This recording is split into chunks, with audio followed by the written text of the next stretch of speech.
Okay, I have a few questions in here.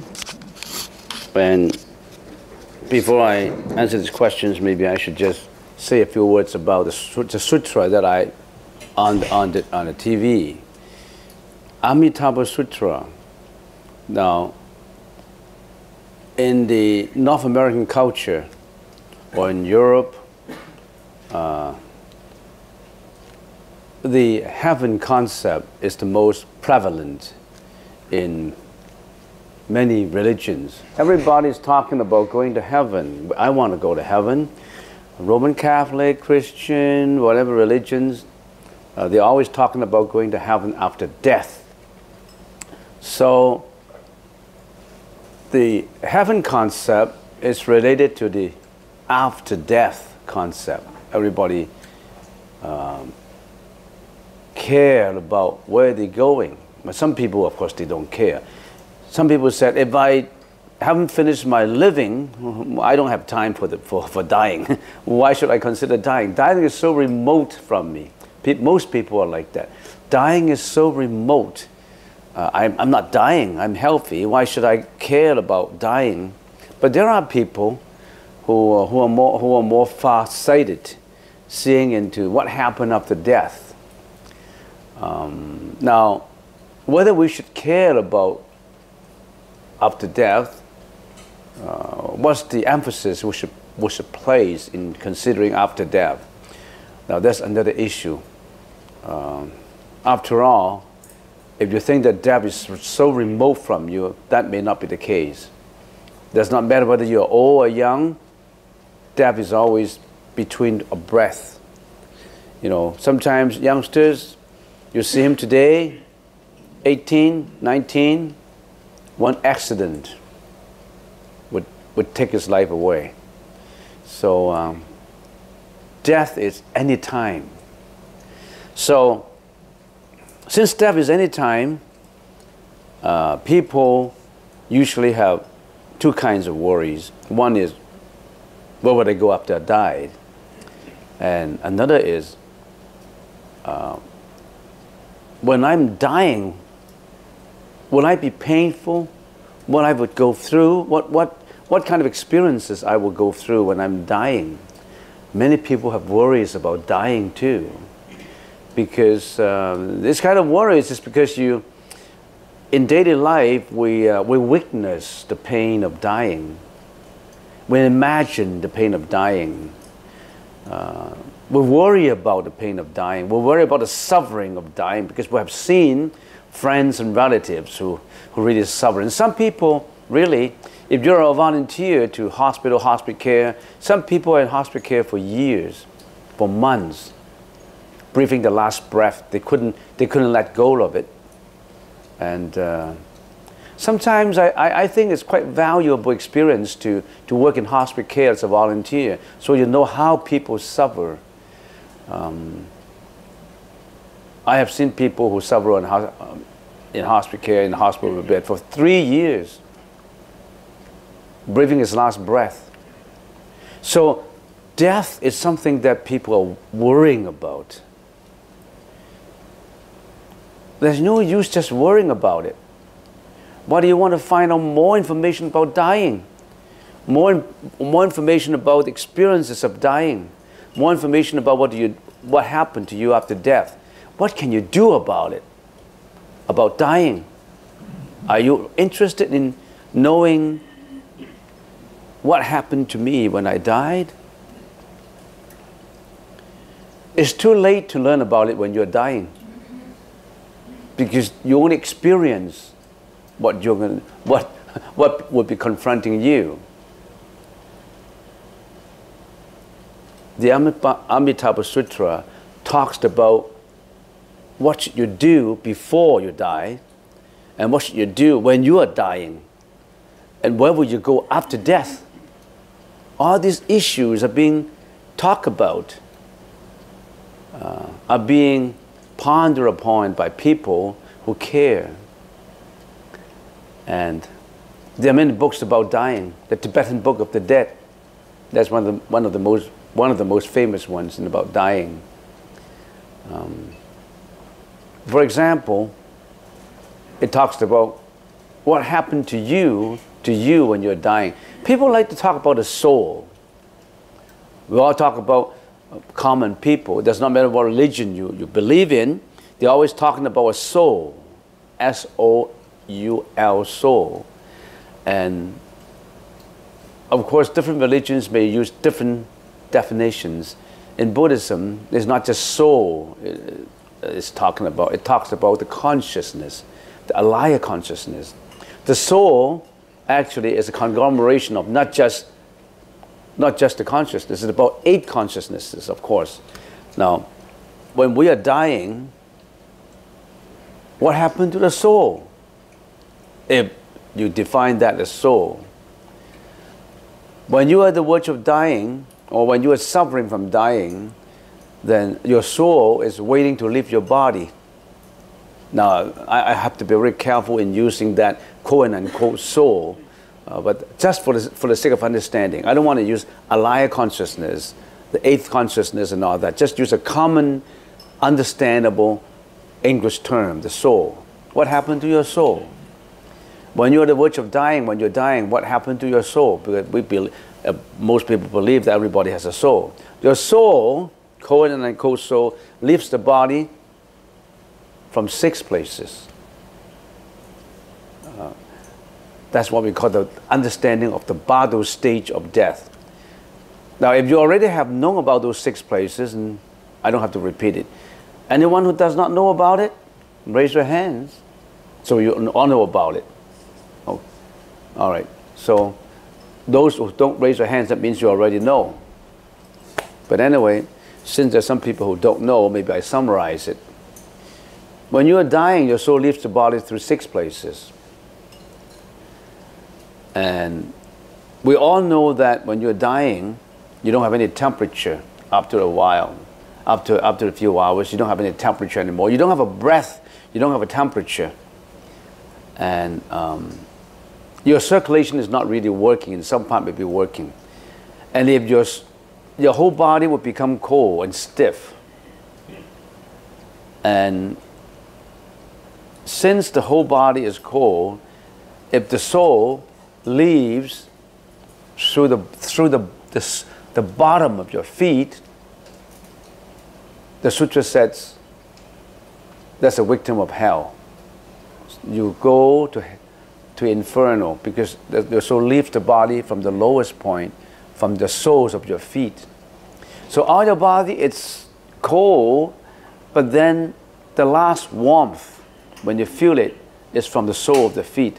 Then that sentient being is going down to inferno.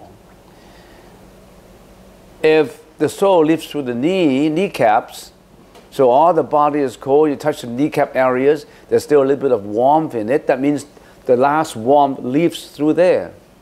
It's just like when you have a tube, the place where you feel the warmth is the place where the warmth disappeared the last. So when the heat comes from the kneecaps, that's the animal realms. You reincarnate in animal realms. A chicken, a dog, a cat, I don't know. A lizard, a snake, we don't know. What kind of animals you reincarnate into depends on your own karma. Okay, that's in the kneecap. I'm just summarizing it for you because I still have these questions to talk about. And your soul leaves through the stomach. Every part of the body is already cold, and you still feel a little warmth in your stomach. That's the ghost realm. If every part of the body is cold and you still have the warmth, the last feeling of warmth is from the chest, that's the human realm. What kind of humans? You're born in Africa, in North America, in Canada, in China, we don't know. Depends on your karma and all this relationship that you have built up when you were alive. And if the soul leaves the body through the eyes, that's the heaven realm, going to heaven. If the soul leaves the body from the top of the head, that's to the enlightenment realm. And according to the sutras, most people laugh, the soles of most people laugh through the soles, the knees, the stomach, the chest. Very few people go to the heaven realm, and extremely few people go to the enlightened realm. Those are the six locations, 6 chakras, if we can call it, that the soul will leave. The soul got to leave through some places, right? Those are the 6 places. All right, now, I still have a lot more to say about death, but nowadays you can always read from the Google, from internet. Try to research in the Tibetan Book of the Dead, and about dying, about experiences of dying, about books about near-death experiences, and all that would tell you some information. Life is not just this one life. It's a continuation from the previous. And if you're not enlightened yet, going into reincarnation, a continuation into the future reincarnation. You taught us to walk slowly. Is walking fast still okay? Why not? Fast and slow, it does not matter. In the Zen meditation of China, they really run, not just walk fast. 30 miles an hour. And if you don't run fast, they plank you. Fast. Because some people, some meditators believe that if you really walk fast, your attention is in the walking. Because you can't bump into others. You really have to, you have the tension of avoiding others. In other words, you gear your attention to the running. I have never seen someone who achieved a 100-meter race come out with the winner who didn't pay attention to his running. His all attention and all his energy is converged into the whole running process. He really concentrates. I wouldn't say anybody who just desultorily think about running 100 races and he win the race. No. So running fast has its benefits in attention. And if you walk slowly, you tend to be sluggish, and you can be sleeping too when you're walking. So some Asian meditators, if they come from, for example, from Malaysia, Singapore, they are so much used to the Theravada school, they walk really, really slowly. And they always think that walking slowly is the best because my country, the meditators in my country are doing that. They didn't realize that in China, in some meditation hall, they run.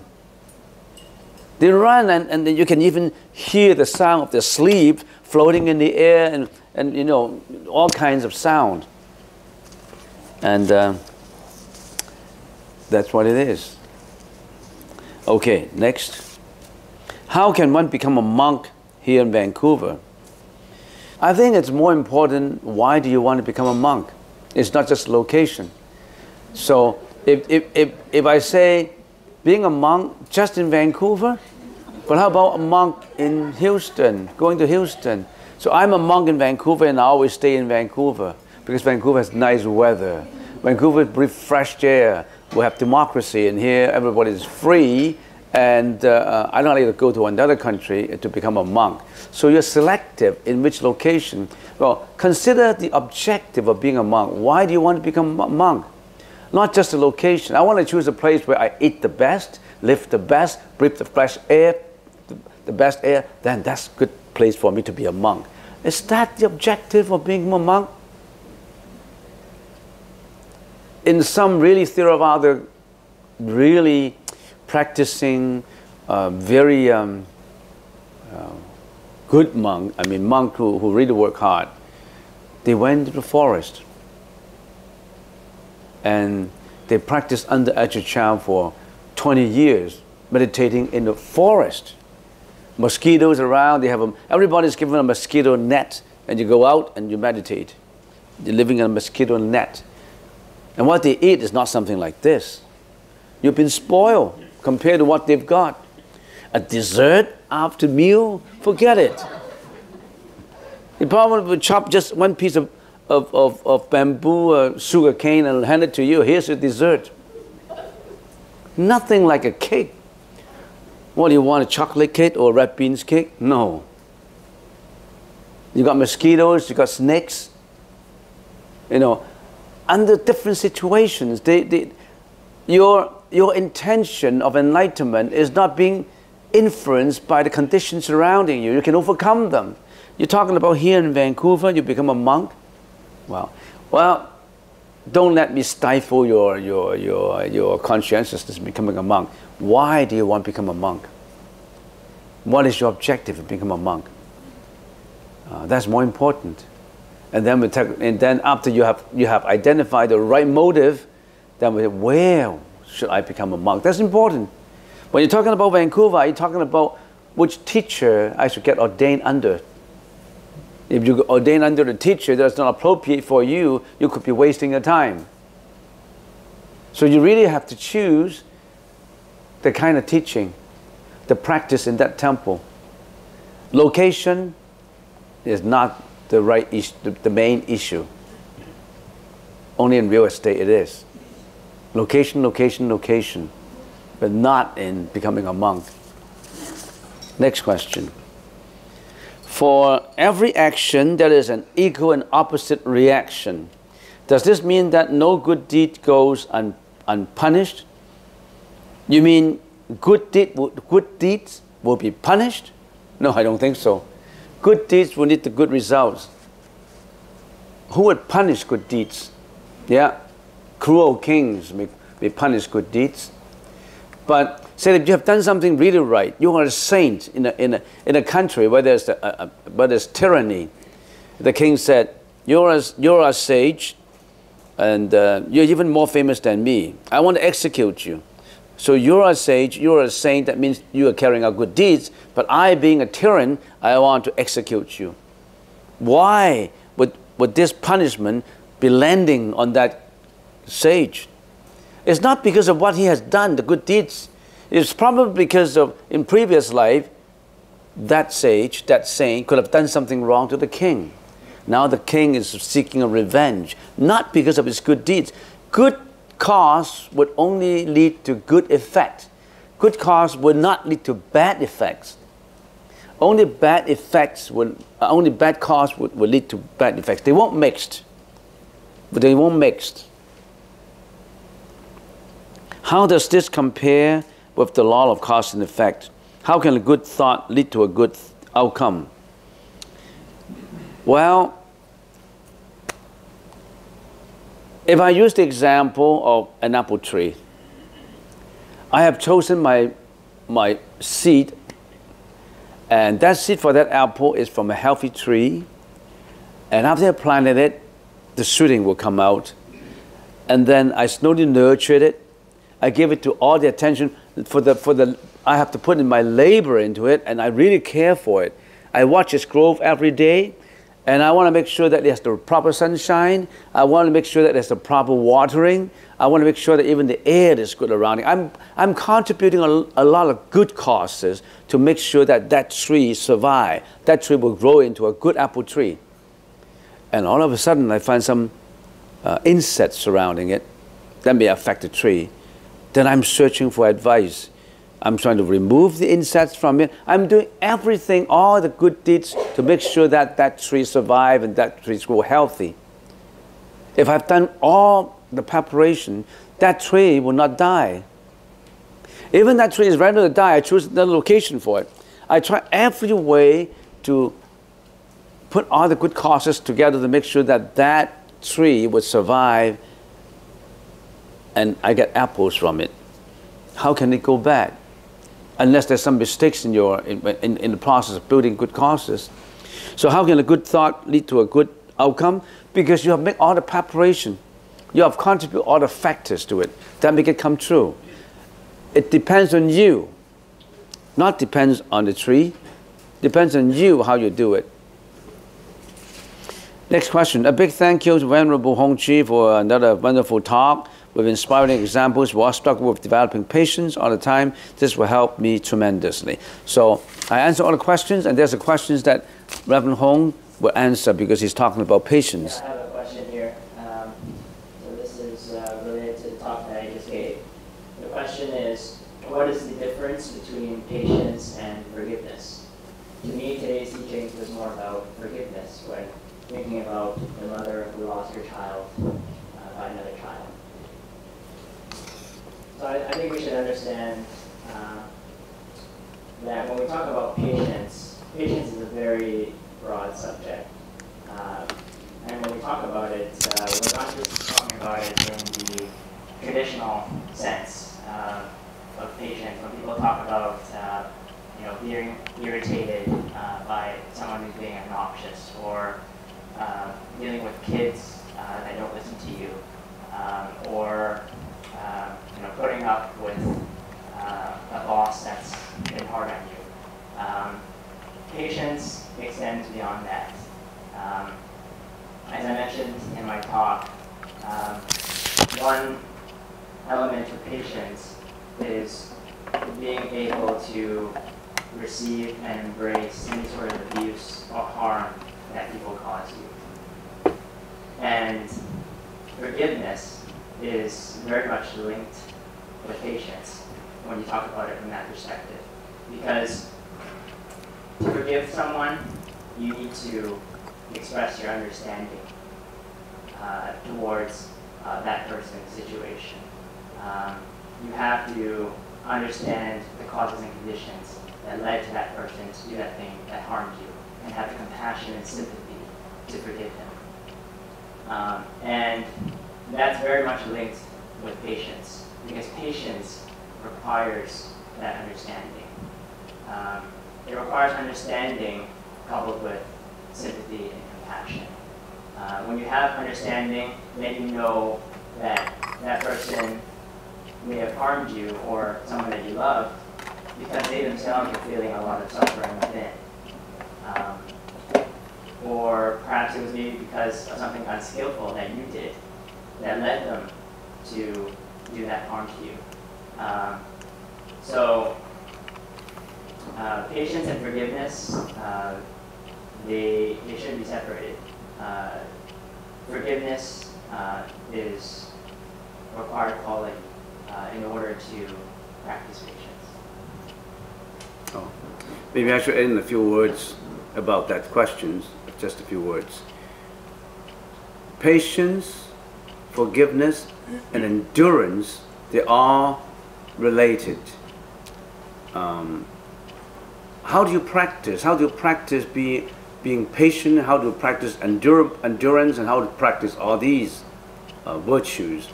In meditation. Every meditation sitting is a practice towards higher endurance, higher patience, and higher forgiveness. Why? When we're meditating, what we do?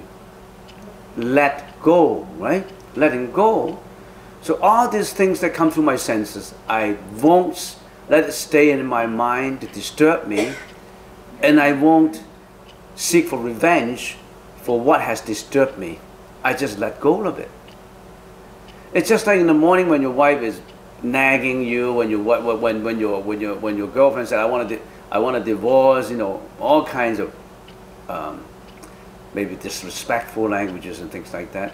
You learn to let go. You won't let that affect your whole day's work. You won't let that affect your whole day's feelings. So meditation is actually training you to let go.